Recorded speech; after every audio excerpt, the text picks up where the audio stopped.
para desenvolvermos a fórmula, vamos aqui considerar alguns parâmetros que serão usados na fórmula.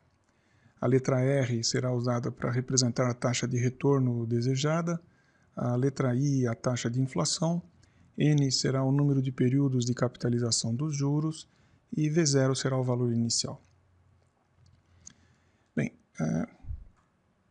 a aplicação de juros após um período de capitalização, ou seja, um mês de juros,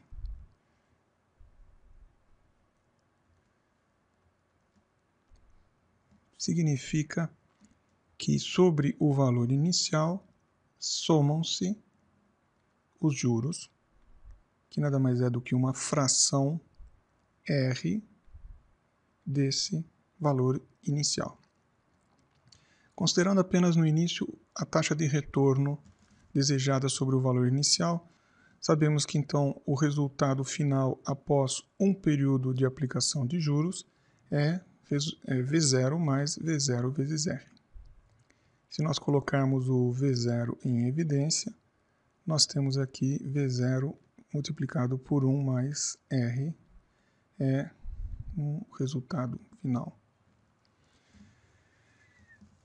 No segundo mês, temos agora juros pagos sobre 2 meses de retenção do valor nessa modalidade ou nesse tipo de aplicação.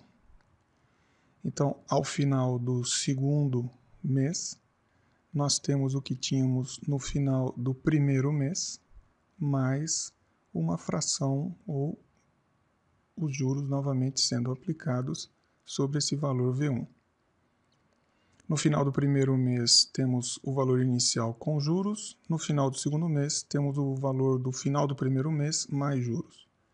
Colocando o V1 em evidência, V1 mais R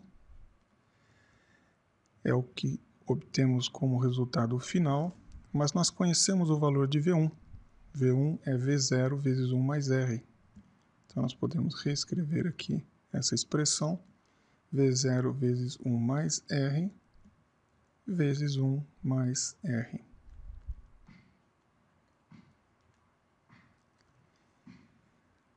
Como resultado final, colocando ou simplesmente colocando esses dois termos com o seu devido expoente, temos que o valor ao final de 2 períodos de capitalização é resultado de multiplicar V0 por 1 mais R elevado a 2.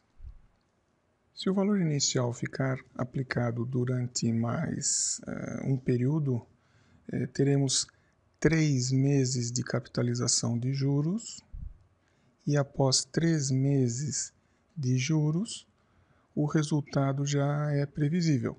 Nós teremos então, ao final de 3 meses,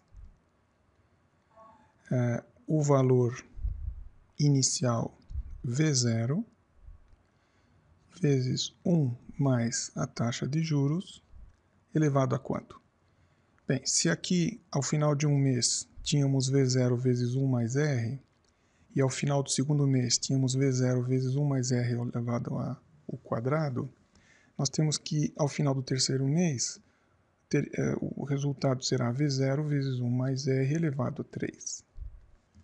Como resultado final, é lógico então definirmos a fórmula Vn igual a V0 vezes 1 mais a taxa elevado a N.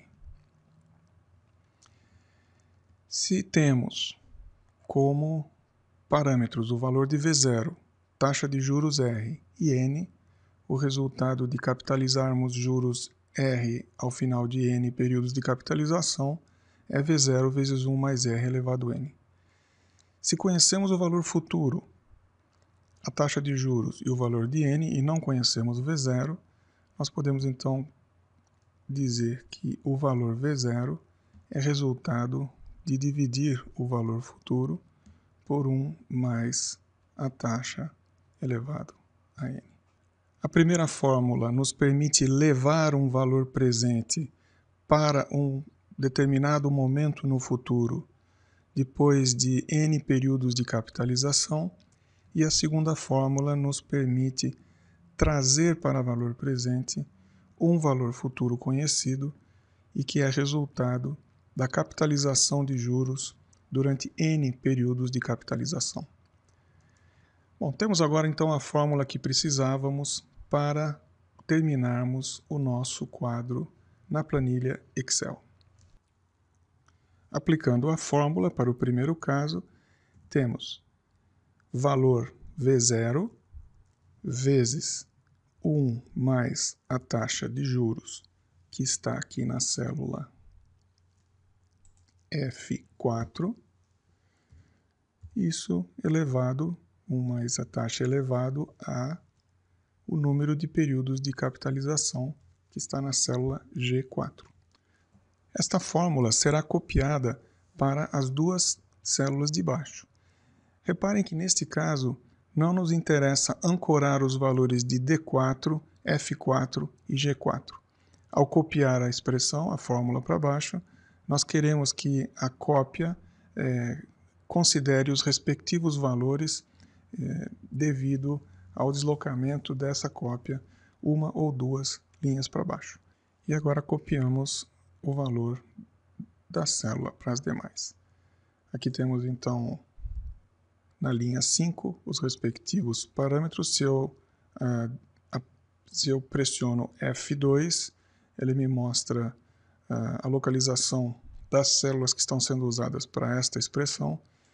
E aqui novamente F2, eu vejo que ele está, a fórmula indica ou aponta para as células corretas. Exploremos agora alguns dos recursos de formatação. Começando com inclusão de linhas.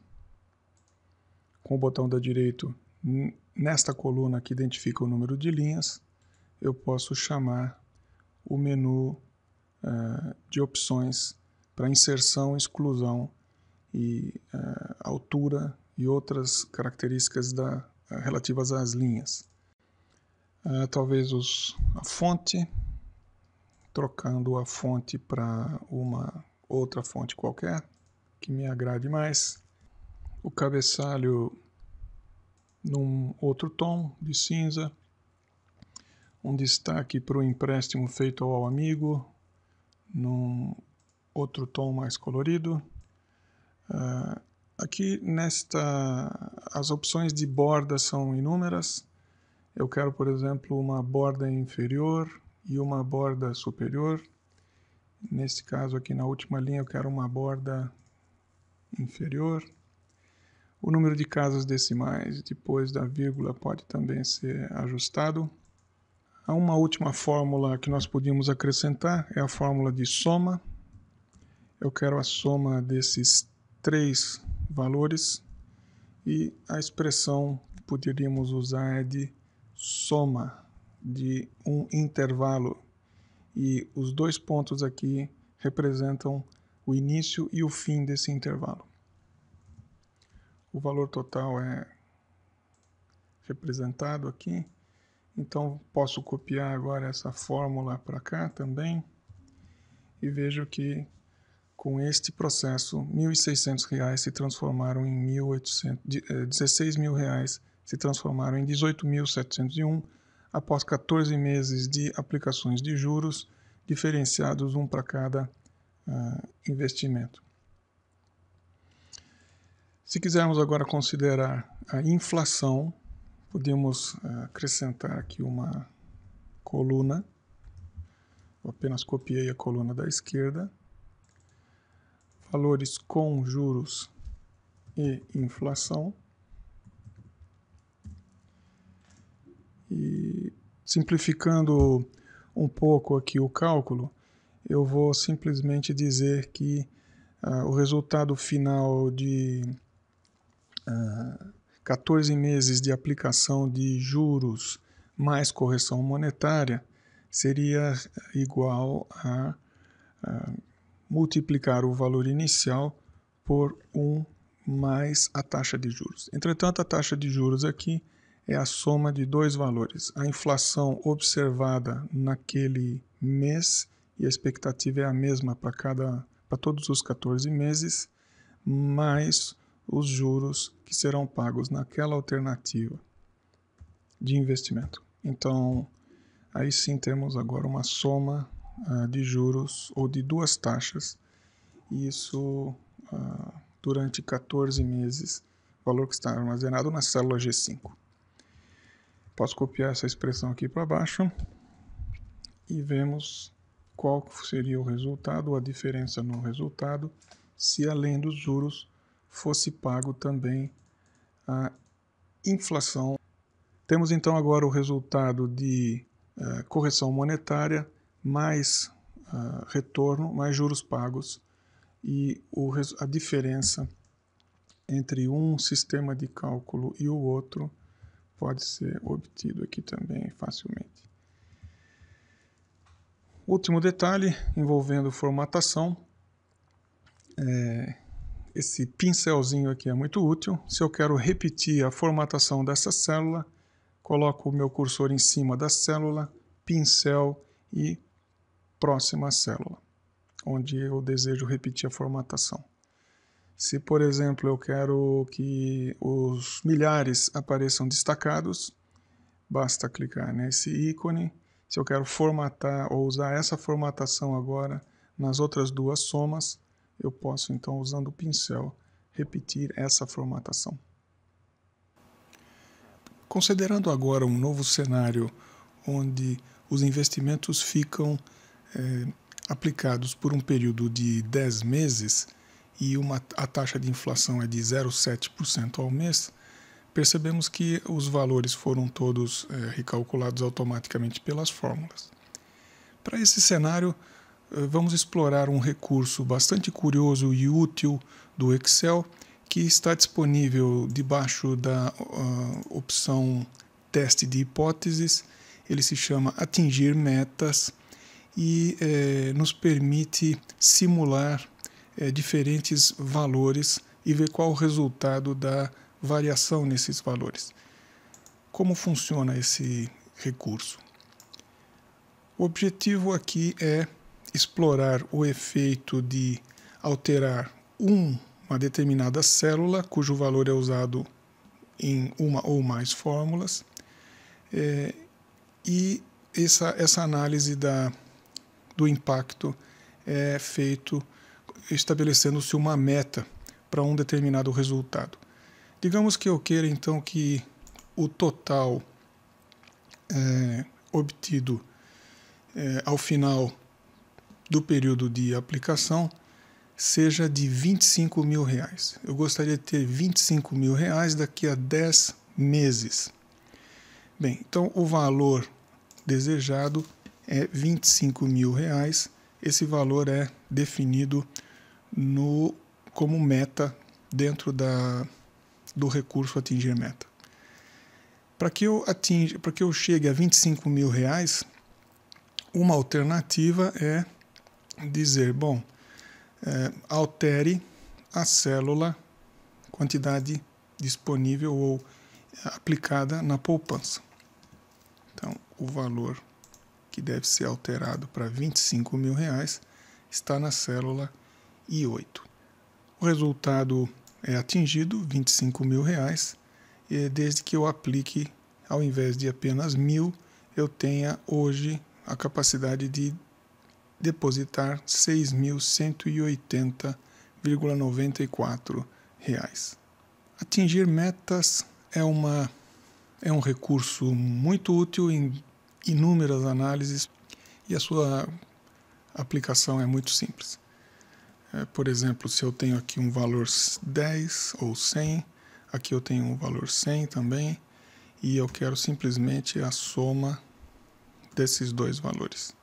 O resultado é 200, e o atingir metas nesse caso pode ser ilustrado novamente, e é muito simples de usar. Atingir metas, eu quero que este valor se transforme, por exemplo, em 500, alterando a primeira parcela da soma. Obviamente, para que A mais B seja igual a 500, sendo B igual a 100, o valor de A tem que ser igual a 400. Num caso simples como esse, o atingir metas não se mostra muito útil, mas em situações mais complexas, o atingir metas certamente será sempre uma ferramenta de grande valor e de muita utilidade para o analista. E assim terminamos esta primeira parte da videoaula.